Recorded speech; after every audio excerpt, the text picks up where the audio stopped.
Hello my dear student, आज हम English reader class 8 lesson 13 सयानी question answer में writing activity and project के बारे में जानेंगे। आप देख रहे हैं डीडी की पाठशाला। मैं हूं आपका गुरुजी दानेश्वर गुरुजी। तो चलो करते हैं क्वेश्चन का आंसर बनाना शुरू जी।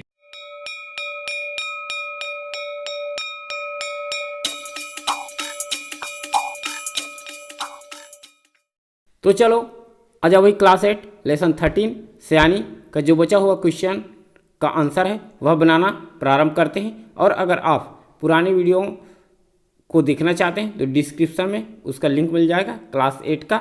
और अगर आप इस चैनल पर नए हैं तो प्लीज़ सब्सक्राइब करके बेल आइकन दबाइए, और जो पुराने हमारे सदस्य हैं वो बेल आइकन अवश्य दबा लीजिए ताकि आपको नोटिफिकेशन के माध्यम से नए वीडियो की जानकारी मिलती रहे। तो देखिए राइटिंग का क्वेश्चन ए और उसका 1 क्वेश्चन नंबर दिया है, वह देख लेते हैं। तो सम सेंटेंसेस आर गिवन बेलो, कुछ जो सेंटेंस है वह नीचे दिए गए हैं। Arrange the sentences in the right sequence. Sequence means होता है क्रम, तो वाक्यों को सही क्रम में व्यवस्थित करें, यह क्वेश्चन कह रहा है। अब यहाँ पर देख सकते हैं, firstly I love to see water droplets falling on the leaves, अर्थात मुझे पानी की बूंदों को पत्तियों पर गिरते हुए देखना अच्छा लगता है, यह है। ठीक है, अब क्रम से जमाना है, पहले जान लेते हैं कि यह क्वेश्चन क्या है। तो लास्टली दिया है, it is fun to get wet in the rain, अर्थात बारिश में भीगने का मज़ा ही कुछ और है, ऐसा है। एंड नेक्स्ट दिया है, I like rains to many reasons, अर्थात मुझे कुछ कारणों से बारिश जो है पसंद है।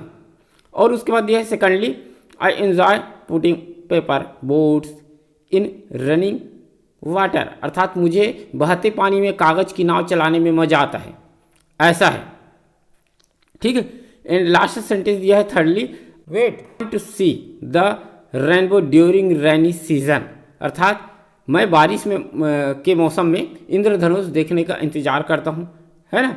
रेनबो देखने का वेट करता हूँ, इंतजार करता हूँ, ये है। अब हमें क्या करना है, सीक्वेंस में लिखना है, क्रम 1 2 3 4 के हिसाब से। तो कुछ तो समझ में आ जाएगा, जैसे firstly, lastly and secondly and thirdly, है ना। लेकिन एक जो इससे पहले आएगा वह है, तो बॉक्स में आप लोग पहले क्या कर लेंगे, नंबर डाल लेना। उसके बाद जब आंसर बनाएंगे तो नंबर के हिसाब से क्रम से सेंटेंस को व्यवस्थित करेंगे, सीक्वेंस में रखेंगे, तब इसका आंसर बनेगा।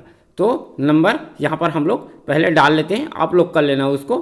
तो देखो सबसे पहले आ जाएगा, I like rains for many reasons, इसमें 1 नंबर पहले डालेंगे। ठीक है, अब उसके बाद फर्स्टली दिया है उसमें 2 डाल लेंगे, सेकंडली दिया है उसमें 3 डाल लेंगे, और थर्डली दिया है उसमें 4 डाल लेंगे, और लास्टली दिया है उसमें 5 डाल लेंगे। तो इस तरह से नंबर आपको मिल जाएगा। उसके पश्चात नंबर 1 को पहले लिखेंगे, उसके बाद 2 को लिखना, फिर ये जो है सीक्वेंस में आ जाएगा सेंटेंस। तो इस तरह से बनाओगे तो इस क्वेश्चन का आंसर जो है बन जाएगा। अब देखिए राइटिंग का क्वेश्चन बी दिया गया है, similarly right a paragraph on the topic summer season, अर्थात ग्रीष्म ऋतु से जो संबंधित है ना, इसी प्रकार ग्रीष्म ऋतु विषय पर एक अनुच्छेद लिखिए, एक पैराग्राफ हमें लिखना है। तो यहाँ पर नोट करने वाला बात क्या है, the use of word like firstly secondly lastly, use such words in the paragraph you right, अर्थात फर्स्ट सेकंड लास्ट जैसे शब्दों का प्रयोग पर ध्यान देना है, और क्या करना है, ऐसे शब्दों का प्रयोग आप जो है पैराग्राफ लिखें और उसमें करें, जैसा अभी क्वेश्चन नंबर 1 में था वैसे ही करना है। तो देखिए आंसर किस तरह से बना सकते हैं। समर वेकेशन है ना, समर सीजन है, समर वेकेशन नहीं, समर सीजन के हिसाब से। तो फर्स्ट में जैसा कि उसमें लाइक वाला था तो लाइक वाला ही बनाएंगे। तो I like summer season for many reason, अर्थात मुझे जो ग्रीष्म ऋतु है बहुत से कारणों से अच्छा लगता है। ये सर्वप्रथम आप लोग बना सकते हैं, कानूनों से पसंद है। ठीक है, उसके बाद फर्स्टली लिख के प्रारंभ करेंगे। तो firstly, in this season the day are longer and the night are shorter. अब होता क्या है इसमें, इस ऋतु में दिन बड़े और रातें जो है छोटी होती है, ऐसा लिखेंगे। ठीक है, और नेक्स्ट सेंटेंस लिखेंगे secondly, this season is the season of ice cream and cold drink. और यह सीजन जो है आइसक्रीम और कोल्ड ड्रिंक का मौसम है ना। और आगे इसी में लिख सकते हैं, it is also the season of mangoes, watermelon, grapes and orange. तो इस मौसम में जो जितने भी बताएं, संतरा, अंगूर, तरबूज और आम का सीजन है ये, इसमें यह फल अधिक मात्रा में उपलब्ध रहती है मार्केट में। तो इस तरह से लिखते जाएंगे। एंड थर्डली करके लिखते जाएंगे, thirdly many beautiful flowers Bloom in this season, अर्थात इस ऋतु में अनेक सुंदर फूल खिलते हैं, यह लिख लेंगे। एंड रामनवमी है और शिवरात्रि है and Holi are celebrated in summer, summer में ही प्रारंभ हो जाता है, मार्च में होली है ना, रामनवमी आता है, शिवरात्रि आता है, ये सब होता है उसमें, ये लिखते जाएंगे। एंड लास्टली में लिख सकते हैं, the farmer plough the field and keep them ready for the monsoon. और जो किसान लोग होते हैं अपने खेत में हल चला लेते हैं, प्लॉ कर लेते हैं और मानसून के लिए मिट्टी को तैयार कर लेते हैं, मानसून के लिए तैयार करते हैं। तो इस तरह से बनाओगे ना तो इस क्वेश्चन बी का आंसर बन जाएगा। अब क्वेश्चन दिया है राइटिंग का C, consult dictionary and fill in the blanks. अब हमें फिल करना है ब्लैंक्स को। अब कंसल्ट कहाँ से सहयोग लेना है, डिक्शनरी से। तो डिक्शनरी में देखोगे तो ये सब मिल जाता है। तो देखो है ना, पहला दिया देखो 1 सेंटीमीटर इक्वल टू कितना इंच होता है 1 सेंटीमीटर में, तो उसमें लिख सकते हो 0.393 इंच, ये आएगा। ठीक है, सेकंड दिया है किलोमीटर, तो 1 किलोमीटर में कितने माइल होते हैं वो लिख लेंगे, तो ये बन जाएगा 0.6213 माइल, ये आएगा। अब उसके बाद दिया है 1 किलोग्राम में कितने पाउंड होते हैं, ये पूछ रहा है, तो होता है 2.204 पाउंड्स, ये हो जाएगा। 1 ग्राम में कितने औंस होते हैं वो लिखना है, तो 1 ग्राम में होता है 0.0352 औंस। ठीक है, 5 नंबर दिया 1 टन में कितने किलोग्राम होते हैं, तो 1 टन में 1000 किलोग्राम होता है, तो 1000 यहाँ पर लिख लेंगे तो ये 5 बन जाएगा। अब नीचे और दिया है वह देखते हैं। 6 नंबर में दिया है 1 लीटर, ठीक है, मीन्स कितना पिंड्स होता है, तो 1 लीटर मीन्स होगा 1.76 पिंड्स, ये लिख लेंगे। 1 हेक्टेयर में कितने एकड़ होते हैं, हाँ, तो उसमें एग्जैक्ट होता है 2.471 एकर्स, है ना, 2.5 एकड़ भरे बोल देते हैं 1 हेक्टेयर का, लेकिन एग्जैक्ट यही है। और 12 इंच में कितने फुट होते हैं, है ना, तो 1 फुट होता है। 3 फीट में कितने यार्ड होते हैं, तो 1 यार्ड होता है, 3 फीट का 1 यार्ड। और 16 ऑन्सेस कितने पाउंड होंगे, तो होगा 1 पाउंड। तो इस तरह से बनाओगे तो राइटिंग सी का आंसर बन जाएगा। अब देखिए एक्टिविटी का क्वेश्चन ये दिया गया है, listen to this advertisement that you teacher will read. जो आपके शिक्षक इस एडवर्टाइजमेंट को पढ़ेंगे उसको ध्यानपूर्वक सुनना है ना, लिसन करना है। और उसके बाद क्या करना है, टू योर उसके बाद ये जो क्वेश्चन है, now answer the following question दिया है, उसके पश्चात इन जो 4 पॉइंट में क्वेश्चन दिया है उसको हमें पूरा करना है। तो चले जाते हैं सहायता के लिए अपेंडिक्स 1 लेसन 13 की ओर। अब देखिए इस अपेंडिक्स 13 लेसन 13 सयानी में क्या दिया गया है, इफ़ एन, यदि एक एड विज्ञापन इज डिसऑनेस्ट, मतलब ईमानदार नहीं है, यदि कोई विज्ञापन जो ईमानदार नहीं है अर्थात सही नहीं है, we will set it right, तो क्या होगा, तो हम उसे ठीक कर देंगे, राइट कर देंगे। ठीक है, अब नीचे जो दिया है उसके लिए स्क्रीन को बड़ा कर लेते हैं, उसके पश्चात देखते हैं क्या है। यहाँ पर दिया गया है, देखिए, advertising is a wonderful thing, अर्थात विज्ञापन बड़ी कमाल की चीज़ है।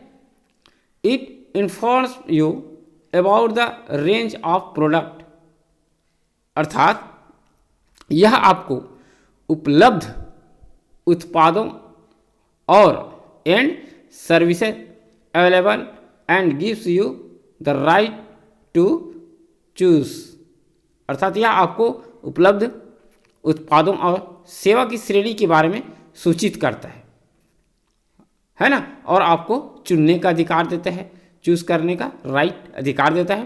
परंतु सम एड्स, कुछ जो विज्ञापन है, कैन बी डिसऑनेस्ट, बेईमान है ना। तो क्या है, विज्ञापन बेईमान होते हैं, कुछ विज्ञापन बेईमान होते हैं, और क्या होते हैं, इनडिसेंट, अश्लील होते हैं, और मिसलीडिंग, भ्रामक होते हैं, भ्रम फैलाने वाले हो सकते हैं। You can help us put an end to such ads, अर्थात ऐसे विज्ञापनों को खत्म करने में आज हमारी मदद कर सकते हैं। अब इसको खत्म करना है ना, एंड करना है, तो आप हमारी मदद कर सकते हैं। ये उपभोक्ता कंज्यूमर से विज्ञापन बता रहा है, सूचना दे रहा है। सेंड योर कंप्लेन, आप अपनी शिकायत भेजें on such ads to ASCI, अर्थात क्या है, ऐसे विज्ञापन पर अपनी शिकायतें इस पते पर भेजें। ऐसा है जैसे कि AS, तो पता क्या दिया गया है, 205 बॉम्बे मार्केट में है ना, टार्डियो रोड, मुंबई 400034। ईमेल भी कर सकते हैं, जो ईमेल दिया है यहाँ पर उसके बारे में, जैसे ईमेल दिया है ASCI@VSNL.com पर आप जो है मैसेज कर सकते हैं। ठीक है, तो ये हो गया आपका अपेंडिक्स। अब इसके आधार पर हमें एक्टिविटी क्वेश्चन जो फर्स्ट दिया है उसका आंसर बनाना है।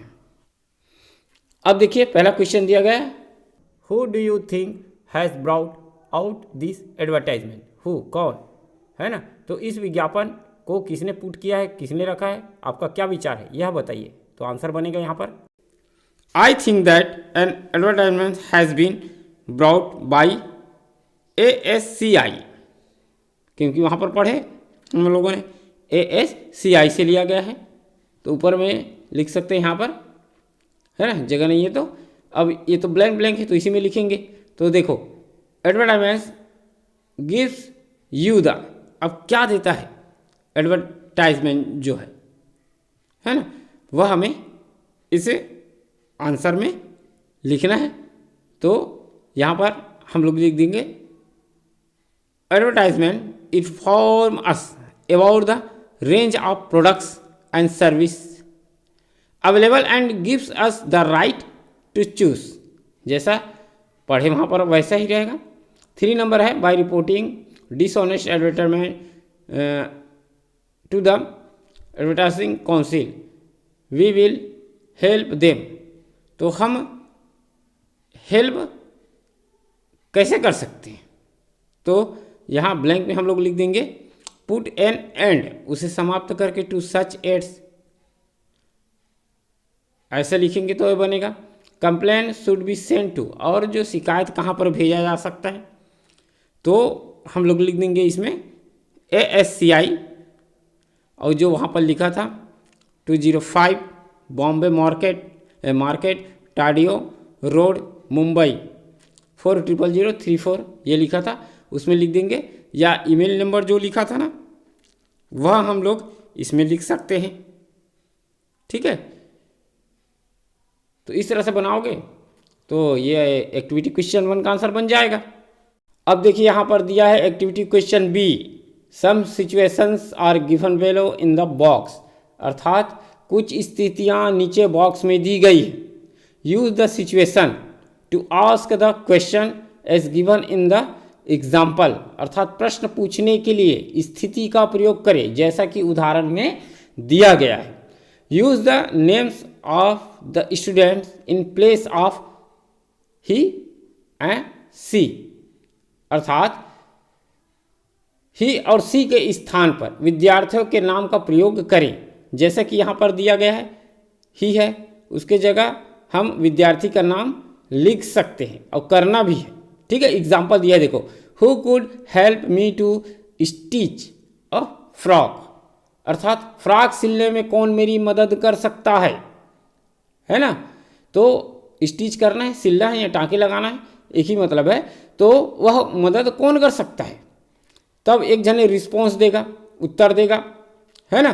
तो इसी जगह हम लड़की या लड़का का नाम लिख देंगे जब बनाएंगे तो I can stitch a frock, अर्थात मैं फ्रॉक सिल सकता हूँ, यह है। अब देखो, introduce to the class by saying, अब क्लास में क्या करना है, कहकर कक्षा में उसको क्या करना है, क्लास बाय इंट्रोड्यूस, परिचय देना है, परिचय दे, ऐसा है। अब देखो, ये जो है रिपोर्टेड स्पीच है ना।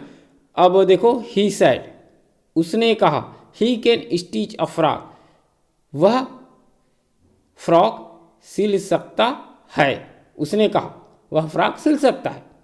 अब इसी को तीसरा व्यक्ति जब बताएगा तो दूसरी तरफ से बताएगा, जैसे दिया है ही सेड दैट, उसने कहा कि he could stitch a frock, है ना, कि उसने कहा कि वह फ्रॉक सिल सकता है, ऐसा बनाना है।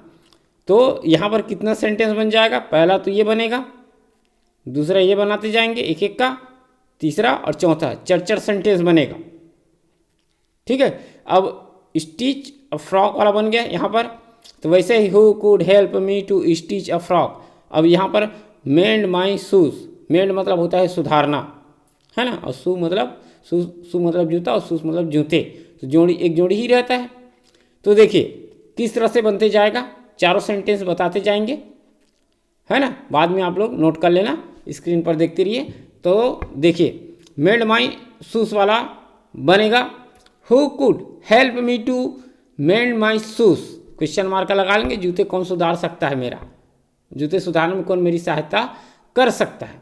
फिर एक जने आंसर देगा, तो अभी तो नाम नहीं बता रहा हूँ, है ना। तो I can mend your shoes, मैं आपका जूता जो है सुधार सकता हूँ, ये हो गया स्टेटमेंट। और क्या आएगा, he said I can mend your shoes, उसने कहा कि मैं जो है आपका जूता सुधार सकता हूँ।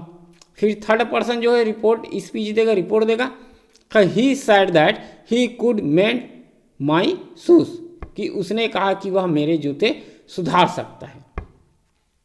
ये हो गया कौन सा वाला, मेड माई शूज वाला। ठीक है, अब वैसे ही बनाते जाएंगे, देखते रहिए। तो मेक अ टेबल, टेबल बनाना, तो who could help me to make a table, ये हो जाएगा। फिर राधा बोलेगी I can make a table, फिर राधा साइड, तीसरा वाला सेंटेंस बता रहा हूँ, है ना, Radha side she can make a table, ये हो गया। अब उसके बाद फिर राधा लिख देना, तो Radha said that she could make a table, दो हो गया। अब मेक अ टेबल ये वाला हुआ। अब लिखेंगे पेंट द वॉल, दीवार को पोतना है। तो क्वेश्चन पूछेगा बहुत सारे विद्यार्थियों में से किसी एक को, है ना, who could help me to paint the wall, फिर एक जन बोलेगा, मोहन बोल देगा आई पेंट द वॉल, मैं दीवार को पेंट कर सकता हूँ, ऐसा बोल सकता है। तब उसके बाद थर्ड वाले सेंटेंस में लिखेंगे Mohan said he can paint the wall, फिर रिपोर्ट स्पीच क्या हो जाएगा, Mohan said that he could paint the wall. Simple है, सेम टू सेम देख के बनाओगे तो आप लोग भी बना सकते हैं। ठीक है, चौथा नंबर दिया है, देखो, कट द ग्रास, घास को काटना, है ना। तो ये पहला वाला सेंटेंस बनेगा, who could help me to cut the grass, ये हो जाएगा। फिर राजू आंसर देगा I can cut the grass. अब देखो क्या होगा, Raju said he can cut the grass, cut the grass. अब रिपोर्ट में क्या आएगा, Raju said that he could cut the grass. ऐसा बनाते जाएंगे।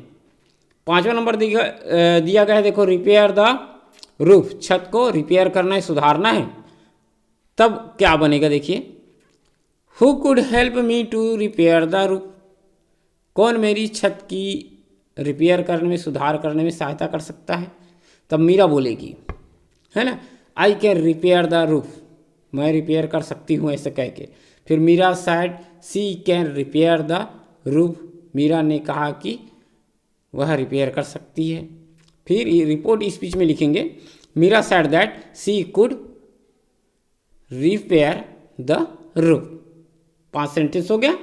6वां नंबर में दिया देखो, फ्लाई एन एरोप्लेन, एरोप्लेन उड़ाना है। तो who could help me to fly an aeroplane. फिर अजय बोलेगा I can fly an aeroplane. तीसरा नंबर सेंटेंस इसी में बनाएंगे, Ajay said he can fly an aeroplane. Next बनाते जाएंगे, रिपोर्ट में बनेगा वो, Ajay said that he could fly an aeroplane. अब पुरुष है तो ही का इस्तेमाल कर रहा हूँ लास्ट तरफ, है ना, और लड़की है तो शी का इस्तेमाल होगा, ये ध्यान रखना है। अब देखिए नेक्स्ट सेंटेंस है, फ्रेस है, यहाँ पर उसका इस्तेमाल करेंगे, पेंट अ पिक्चर, है ना। तो ये बन जाएगा, who could help me to paint a picture. फिर जॉन क्या बोलेगा, I can paint a picture. फिर तीसरे वाले सेंटेंस में लिख देंगे हम लोग, John said he can paint a picture. फिर रिपोर्टेड में लिखेंगे, John said that he could paint a picture. ऐसा बनाते जाएंगे। अब नेक्स्ट अगर सेंटेंस देखते हैं तो ड्राइव अ कार दिया है, ठीक है। अब ड्राइव अ कार वाला में क्या लिखेंगे, who could help me to drive a car. फिर राजू बोल देगा, he can, I can drive a car, ऐसा बोलेगा, I can drive a car बोलेगा। फिर Raju said she can drive, he can drive a car, पुरुष है राजू, है ना, इसीलिए। अब रिपोर्ट इसमें लिख देंगे, Raju sad that he could drive a car. तो इस तरह से बनाते जाएंगे। 9 नंबर का देखो दिया है, वॉश माई क्लॉथ्स, है ना। तो ये बनेगा, who could help me to wash my clothes. तब भानु क्या बोलेगा, I can wash your clothes. फिर तीसरे वाले सेंटेंस में लिखेंगे, Bhanu said he can wash your cloth, Bhanu ने कहा वह आपके कपड़े को धो सकता है। फिर रिपोर्टेज में लिखेंगे, Bhanu sad that he could wash my cloth, Bhanu ने कहा कि वह मेरे कपड़े को धो सकता है। इस तरह से बनाते जाएंगे। इन लास्ट नंबर दिया है देखो, कुक माई फूड। तो इसमें लिखेंगे, who could help me to cook my food. फिर नेहा बोलेगी, I can cook your food. फिर तीसरे वाला सेंटेंस में लिखेंगे, Neha said she can cook your food. फिर रिपोर्टेज में आ जाएगा, Neha said that she could cook my food. तो इस तरह से बनाओगे तो इस क्वेश्चन बी का आंसर जो है बन जाएगा।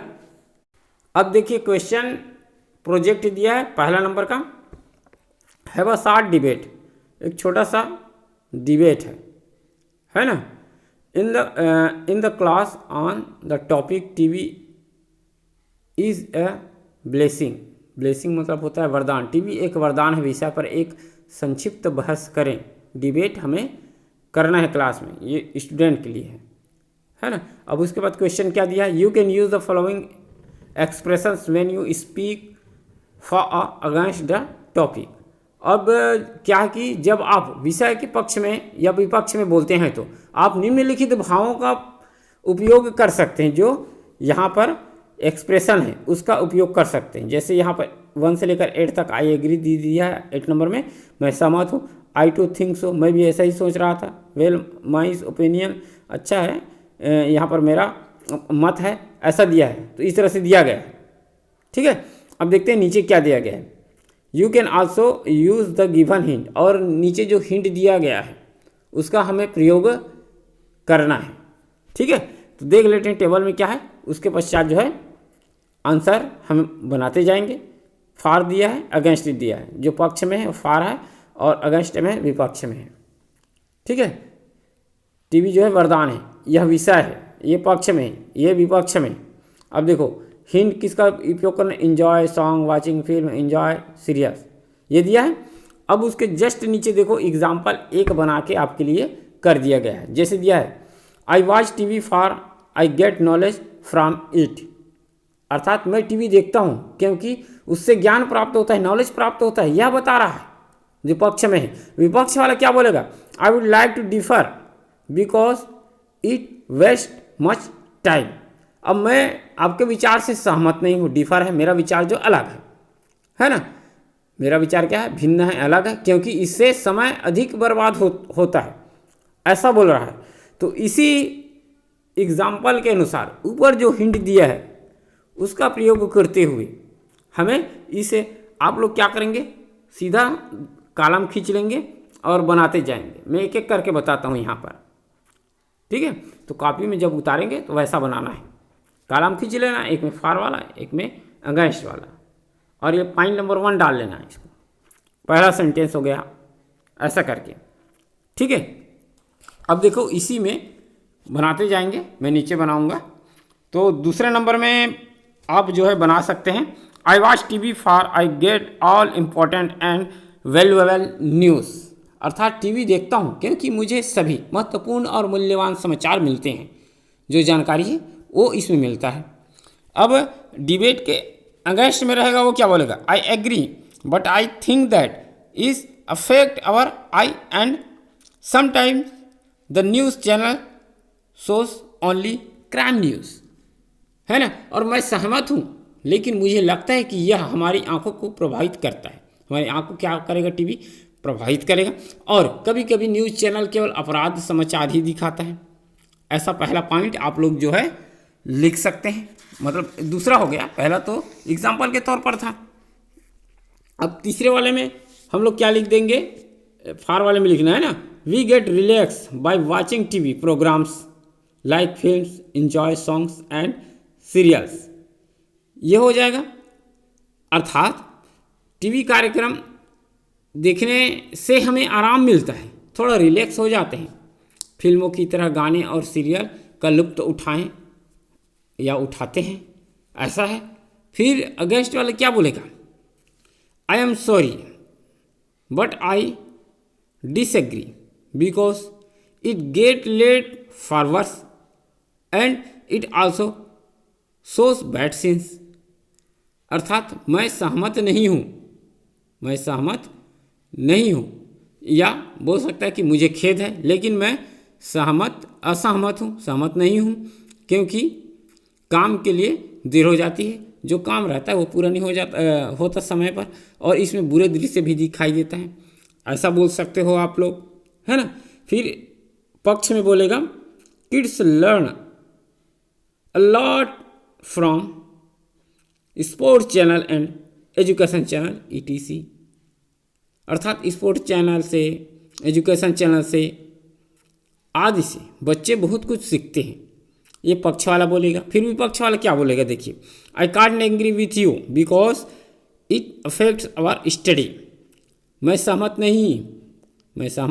नहीं हूँ इससे, क्योंकि यह हमारे अध्ययन को प्रभावित करता है, हमारे जो पढ़ाई है उसको प्रभावित करता है, ये बोलेगा। फिर 5वां नंबर का जो सेंटेंस बनेगा, फॉर में वो लिख सकते हो, I watch TV for live cricket match, मैं सीधा प्रसारण वाला क्रिकेट मैच चलता है ना, उसको देखने के लिए देखता हूँ, ऐसा बोलेगा। फिर अगेंस्ट वाला क्या बोलेगा, मुझे भी ऐसा लगता है लेकिन इससे समय बर्बाद होती है, अर्थात क्या लिखोगे, I to think so but it waste time, मैं भी ऐसा सोचता हूँ, ऐसा मेरा भी विचार है ना, परंतु यह जो है समय की बर्बादी है, बर्बाद होता है। तो इस तरह से बनाओगे तो ये डिबेट वाला क्वेश्चन बन जाएगा। अब जस्ट नीचे देखिए क्वेश्चन भी दिया गया है, conduct a quiz on consumer awareness, अर्थात क्या हो जाएगा, उपभोक्ता जागरूकता पर एक प्रश्नोत्तरी आयोजित करें, है ना। कंडक्ट अ क्विज, आयोजित करें, किस पर, कंज्यूमर अवेयरनेस पर। Make quiz questions as given in the example below. अब जो विज्ञापन दिया गया है उसके अनुसार से क्विज का आयोजन कर सकते हो। तो आपको करना है क्लास में, तो बना लेंगे, देख सकते हो किस तरह से। तो ये जो क्वेश्चन दिया है उसका आंसर बता देते हैं पहले। Carat meter is used for check purity of. Carat meter जो है किसको चेक करने के लिए इस्तेमाल किया जाता है, अर्थात कैरेट मीटर का प्रयोग किसकी शुद्धता जांचने के लिए किया जाता है। अब इसमें देख सकते हैं स्पाइस, मसाला है, सोना है, कपड़ा है, पैकेट गुड्स है, जो सामग्री है, गुड्स में सामग्री, ठीक है। तो पढ़े हो, गोल्ड है तो गोल्ड में राइट लगा लेंगे, है ना। मतलब गोल्ड बोलेगा कोई भी व्यक्ति या स्टूडेंट तब सही होगा आंसर, ठीक। दूसरा नंबर है the colour of the symbol of vegetarian food on food packets, अर्थात खाने के पैकेट पर शाकाहारी भोजन के प्रतीक का रंग कौन सा होता है, ठीक है। तो क्लास में आपके टीचर दिखाए होंगे, ग्रीन कलर का होता है, तो यहाँ पर ग्रीन है। अगर कोई विद्यार्थी ग्रीन आंसर दे, चारों ऑप्शन बताना है ना। केबीसी कौन बढ़ेगा, करोड़पति, जैसे 4 ऑप्शन बताना है। जो सही बताएगा वो जीत गया, उसका नंबर बढ़ेगा, है ना। ग्रीन हो गया। The mark of safety is, अर्थात सुरक्षा का चिन्ह है। अब देखो यहाँ पर दिया है, देखो ISI, SIS, ISS, SSI। अब सही तो पहला है AISI। तो इस तरह से आंसर दोगे तब सही होगा। तो ये हो जाएगा आपका क्वेश्चन, प्रोजेक्ट का क्वेश्चन बी, ठीक है। प्रोजेक्ट है जो 5 नंबर का आता है, और जो है त्रैमासिक, अर्धवार्षिक, वार्षिक में 20 नंबर का आता है, वो वाला प्रोजेक्ट इसी में से लिया जाता है। अब देखते हैं कि नेक्स्ट क्वेश्चन क्या है। यहाँ पर दिया गया है, प्रोवर्ब दिया गया है। Use the following proverb in your sentence and meaning is given. अब देखो यहाँ पर जो है प्रोवर्ब दिया गया है, उसका अपने वाक्य में प्रयोग कीजिए। मीनिंग इज गिवन, अर्थ दिखाया गया है। यहाँ पर लिखा है हेल्थ इज वेल्थ, स्वास्थ्य ही धन है, ठीक है। अब देखो यहाँ पर मीनिंग क्या है, good health is the greatest wealth, अच्छा स्वास्थ्य सबसे बड़ा धन है, ये दिया गया है। अब इसको हमें सेंटेंस में प्रयोग करना है। हेल्थ इज वेल्थ जो फ्रेश है वो आना चाहिए, अर्थात जो प्रोवर्ब है वो आना चाहिए। तो देखिए सिंपल से एक ठो बताता हूँ, सरल है, ठीक है। तो यहाँ पर हम लोग लिख देंगे माई ग्रैंडपा सेज, मेरे दादाजी कहते हैं हेल्थ इज वेल्थ, अर्थात स्वास्थ्य ही धन है। सिंपल होगा, नहीं कोई गलत नहीं होगा, राइट है, ठीक है। तो इस तरह से बनाओगे ना तो इस प्रोवर्ब का क्वेश्चन का आंसर बन जाएगा। साथ ही इस लेसन का भी क्वेश्चन आंसर हम लोग यहीं पर समाप्त करते हैं। और आशा करता हूँ यह जो वीडियो है ना आपके लिए हेल्पफुल होगा। तो ऐसे ही हेल्पफुल वीडियो के लिए हमारे चैनल डीडी की पाठशाला को अवश्य सब्सक्राइब कर लीजिए और बेल आइकन को दबाना ही है ताकि आपको नोटिफिकेशन मिले। तो मिलते हैं एक नए वीडियो में। तो आज के लिए इतना ही। जय हिंद, जय भारत।